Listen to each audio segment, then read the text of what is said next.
Hello friends, welcome back to Shivani recipe. ಸ್ನೇಹಿತರೆ, ಇವತ್ತು ನಾನು ಮನೆಯಲ್ಲಿ ಯಾವ ರೀತಿ ಸ್ಯಾಂಡ್ವಿಚ್ನ ಮಾಡ್ಬೋದು ಅಂತ ತಿಳಿಸ್ಕೊಡ್ತೇನೆ ಬನ್ನಿ. ಅದಕ್ಕೂ ಮೊದಲು ಇದಕ್ಕೆ ಯಾವೆಲ್ಲ ಇಂಗ್ರೀಡಿಯೆಂಟ್ಸ್ ಬೇಕು ಅಂತ ನೋಡ್ಕೊಂಡು ಬರೋಣ ಬನ್ನಿ. ಮೊದಲಿಗೆ ನಾನಿಲ್ಲಿ ಸ್ವಲ್ಪ ಪ್ರಮಾಣದಲ್ಲಿ ಪಾಲಕ್ನ ತೊಗೊಂಡಿರೋದು ಹಾಗೂ ಸ್ವಲ್ಪ ಪ್ರಮಾಣದಲ್ಲಿ ಕೋರಿಯಂಡರ್ ಲೀಫ್ನ ತೊಗೊಂಡಿರೋವಂಥದ್ದು, ಸ್ವಲ್ಪ ಪುದೀನ ಕೂಡ ತೊಗೊಂಡಿರುವಂಥದ್ದು. ಸ್ನೇಹಿತರೆ, ಸ್ಯಾಂಡ್ವಿಚ್ ಮಾಡೋದಕ್ಕೆ ಈ ಒಂದು ಗ್ರೀನ್ ಚಟ್ನಿ ಯಾವ ರೀತಿ ರೆಡಿ ಮಾಡಬೇಕು ಅಂತ ತಿಳಿಸ್ಕೊಡ್ತಾ ಇರುವಂಥದ್ದು. ಹಾಗೂ ಇಲ್ಲಿ ನಾನು ಸ್ವಲ್ಪ ಪ್ರಮಾಣದಲ್ಲಿ ಹಸಿಮೆಣಸಿನ್ಕಾಯಿನ ಯೂಸ್ ಮಾಡ್ಕೋತಾ ಇರುವಂಥದ್ದು. ಅಷ್ಟು ಇಂಗ್ರೀಡಿಯೆಂಟ್ಸ್ನ ನಾವು ಇವಾಗ ಮಿಕ್ಸಿ ಜಾರ್ಗೆ ಹಾಕ್ಕೊಂಡ್ಬಿಟ್ಟು ನಾವು ಗ್ರೀನ್ ಚಟ್ನಿನ ಮಾಡ್ಕೊಂಡು ಬರೋಣ ಬನ್ನಿ ಸ್ನೇಹಿತರೆ. ಅಷ್ಟು ಇಂಗ್ರೀಡಿಯೆಂಟ್ಸ್ ಇವಾಗ ಈ ಒಂದು ಮಿಕ್ಸಿ ಜಾರ್ ಒಳಗಡೆ ಆ್ಯಡ್ ಮಾಡ್ಕೋತಾ ಇರುವಂಥದ್ದು. ಮಿಕ್ಸಿ ಜಾರ್ ಒಳಗಡೆ ಆ್ಯಡ್ ಮಾಡ್ಕೊಂಡ್ಬಿಟ್ಟು ನೀವು ಗ್ರೀನ್ ಚಟ್ನಿನ ಈಸಿಯಾಗಿ ಮಾಡ್ಕೊಳ್ಬೋದು. ಗ್ರೀನ್ ಚಟ್ನಿ ಇದ್ದರೆ ನಮಗೆ ಸ್ಯಾಂಡ್ವಿಚ್ ತುಂಬಾ ರುಚಿಯಾಗಿ ಬರುತ್ತೆ ಸ್ನೇಹಿತರೆ. ಅದಕ್ಕೋಸ್ಕರ ಗ್ರೀನ್ ಚಟ್ನಿ ಬೇಕೇ ಬೇಕು. ಇವಾಗ ನೋಡಿ, ನಾನು ಮಿಕ್ಸಿ ಜಾರ್ಗೆ ಹಾಕ್ಕೊಂಡ್ಬಿಟ್ಟು ನೈಸಾಗಿ ರುಬ್ಕೊಂಡು ಬರ್ತಾ ಇರುವಂಥದ್ದು. ನೋಡಿ, ಇವಾಗ ಪೂರ್ತಿಯಾಗಿ ಗ್ರೀನ್ ಚಟ್ನಿ ಇವಾಗ ರೆಡಿ ಆಗಿರುವಂಥದ್ದು ಸ್ನೇಹಿತರೆ. ಚಟ್ನಿ ಆದ ತಕ್ಷಣ ಇನ್ನೂ ಏನೆಲ್ಲ ಇಂಗ್ರೀಡಿಯೆಂಟ್ಸ್ ಬೇಕು ಅಂತ ಅದು ಕೂಡ ತಿಳಿಸ್ಕೊಡ್ತೇನೆ ಬನ್ನಿ. ಇದರೊಳಗಡೆ ಸ್ವಲ್ಪ ರುಚಿಗೆ ತಕ್ಕಷ್ಟು ಉಪ್ಪನ್ನು ಆ್ಯಡ್ ಮಾಡ್ಕೊಂಡ್ಬಿಡಿ, ಅಂದರೆ ಸಾಲ್ಟ್ನ ಸ್ವಲ್ಪ ಪ್ರಮಾಣದಲ್ಲಿ ಆ್ಯಡ್ ಮಾಡ್ಕೊಂಡ್ಬಿಡಿ. ಆ್ಯಡ್ ಮಾಡಿಕೊಂಡು ಚೆನ್ನಾಗಿ ಮಿಕ್ಸ್ ಮಾಡ್ಕೊಂಡ್ಬಿಡಿ.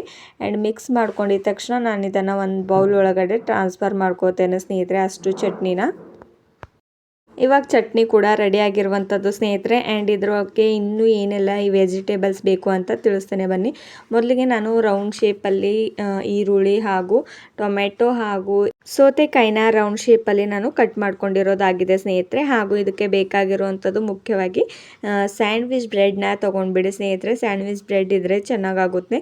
ಆ್ಯಂಡ್ ಇದಕ್ಕೆ ಯಾವ ರೀತಿ ನಾವು ಸರ್ವ್ ಮಾಡಬೇಕು ಅಂತ ತಿಳಿಸ್ತೇನೆ ಬನ್ನಿ. ಬ್ರೆಡ್ನ ತೊಗೊಂಡ್ಬಿಟ್ಟು ಚೆನ್ನಾಗಿ ಗ್ರೀನ್ ಚಟ್ನಿನ ಮೊದಲಿಗೆ ಈ ರೀತಿ ಹಾಕ್ಬಿಟ್ಟು ಪೂರ್ತಿಯಾಗಿ ಸ್ಪ್ರೆಡ್ ಮಾಡ್ಕೊಂಡ್ಬಿಡಿ. ಹಾಗೂ ಇದ್ರ ಮೇಲ್ಗಡೆ ಅಷ್ಟು ಟೊಮ್ಯಾಟೋಸ್, ಈರುಳ್ಳಿ ಹಾಗೂ ಸೌತೆಕಾಯಿನ ನಾನು ಕಟ್ ಮಾಡ್ಕೊಂಡು ಇಟ್ಕೊಂಡಿದ್ನಲ್ವ, ಅಷ್ಟು ಇಂಗ್ರೀಡಿಯೆಂಟ್ಸ್ನ ಇದ್ರ ಒಳಗಡೆ ಆ್ಯಡ್ ಮಾಡಿಬಿಟ್ಟು ಚೆನ್ನಾಗಿ ಇಟ್ಬಿಟ್ಟು ನೀವು ಇದನ್ನು ಬೇಕ್ ಮಾಡ್ಕೊಳ್ಬೋದು ಸ್ನೇಹಿತರೆ ಈಸಿಯಾಗಿ. ನಾನು ಇವಾಗ ಅಷ್ಟು ಬ್ರೆಡ್ಡನ್ನು ಇದೇ ರೀತಿಯಾಗಿ ಮಾಡ್ಕೋತಾ ಇರುವಂಥದ್ದು. ನೋಡಿ ಎಷ್ಟು ಚೆನ್ನಾಗಿ ರೆಡಿ ಆಗುತ್ತೆ. ಹಾಗೂ ಮಕ್ಕಳಿಗೆ ಟಿಫನ್ ಬಾಕ್ಸಲ್ಲಿ ಮಾರ್ನಿಂಗ್ ಬ್ರೇಕ್ಫಾಸ್ಟ್ಗೆ ಇದನ್ನು ಕೊಡ್ಬೋದು ಸ್ನೇಹಿತರೆ.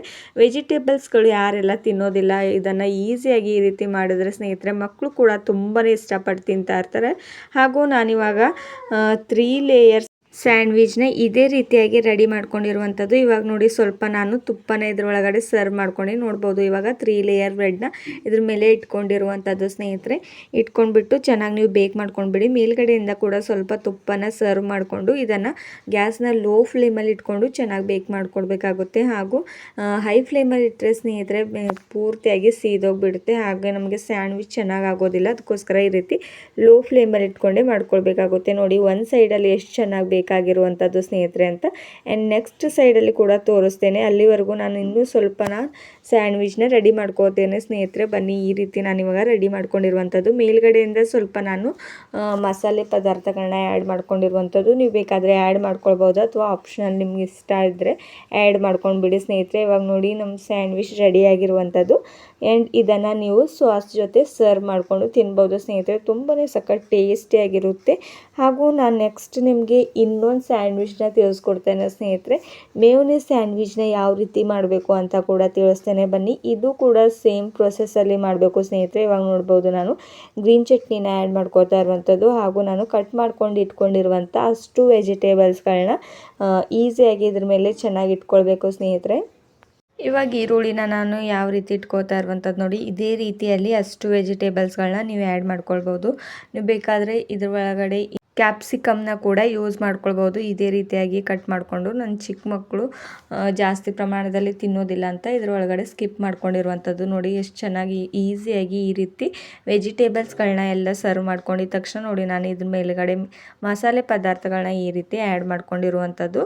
ಇವಾಗ ನೋಡಿ, ನೆಕ್ಸ್ಟ್ ನಾನು ಇದ್ರ ಒಳಗಡೆ ಮೇಯೋನೀಸ್ ಸ್ಯಾಂಡ್ವಿಚ್ ಅಂತ ಹೇಳಿದ್ನಲ್ವ ಸ್ನೇಹಿತರೆ, ಇದ್ರೊಳಗಡೆ ಪೂರ್ತಿಯಾಗಿ ಮೇಯೋನೀಸ್ನ ನಾನು ಆ್ಯಡ್ ಮಾಡ್ಕೋತಾ ಇರುವಂಥದ್ದು. ನೋಡಿ, ಈ ರೀತಿ ಹಾಕಿದ್ರೆ ಮಕ್ಕಳು ಕೂಡ ತುಂಬಾ ಇಷ್ಟಪಟ್ಟು ತಿಂತಾರೆ ಮನೆಯಲ್ಲೂ.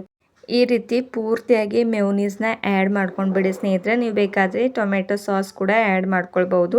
ನಾನು ಇದ್ರ ಒಳಗಡೆ ಆ್ಯಡ್ ಮಾಡ್ಕೋತಾ ಇಲ್ಲ, ಮೇಲ್ಗಡೆಯಿಂದ ಸರ್ವ್ ಮಾಡ್ಕೋತೇನೆ ಅಷ್ಟೇ.